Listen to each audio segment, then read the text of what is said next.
गजानन आओ जी,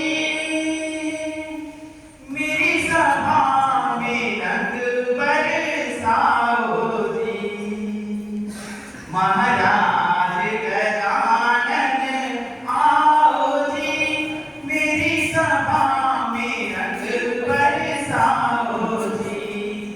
पार्वती के पुत्र गजानन, पार्वती के पुत्र गजानन, शंकर सुवन कहायो जी। महाराज गजानन आओ जी, मेरी सभा में रंग बरसाओ जी।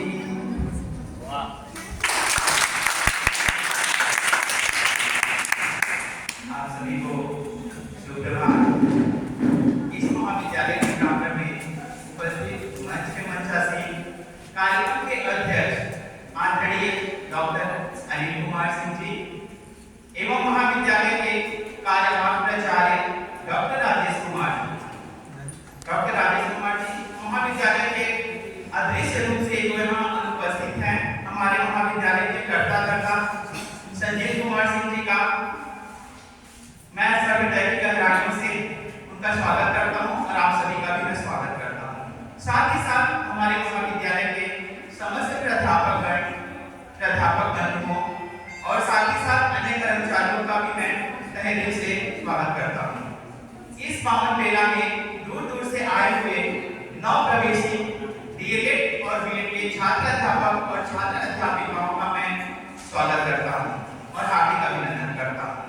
मैं सहायक प्राध्यापक अवनीश प्रताप सिंह, जो कि मैं डीएलएड का जो पाठ्यक्रम है फर्स्ट ईयर का, मैं उसमें आप सभी को F5 जो सब्जेक्ट आपका F5 भाषा की समझ तथा आरंभिक भाषा का विकास प्रथम वर्ष के छात्रों को मैं पढ़ाऊंगा।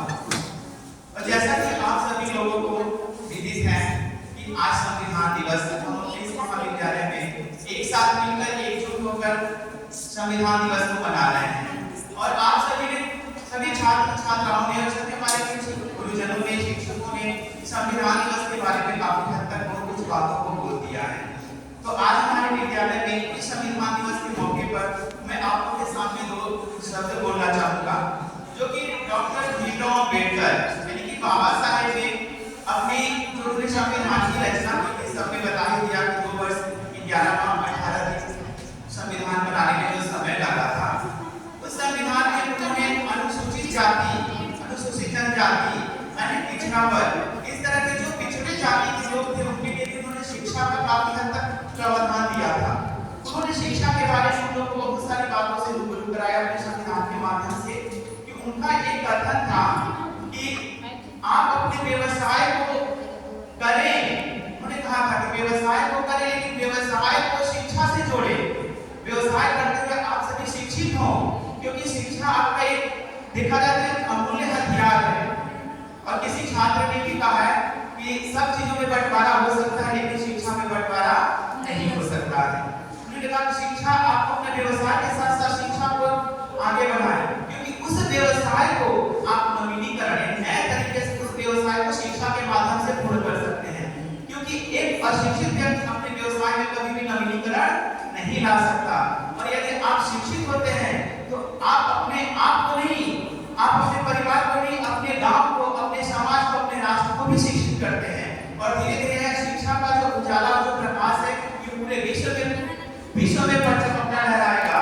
तो बाबा भीमराव अम्बेडकर जी ने ये भी कहा था कि उन्होंने शिक्षा के बारे में शब्द बोला था कि शिक्षा वो सीढ़ी का तत्व है, शिक्षा वो सीढ़ी का तत्व है जो पिएगा वही दहाड़े।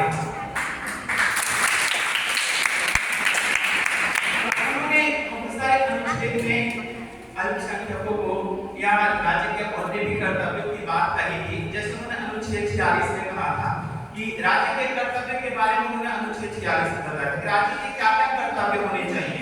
और अनुच्छेद 15(4) में उन्होंने बताया था कि अन्य पिछड़ा वर्ग है उनको कैसे आगे बढ़ाया जाए, उसके बारे में उन्होंने पूरी तरह से अपनी व्याख्या में प्रस्तुत किया है।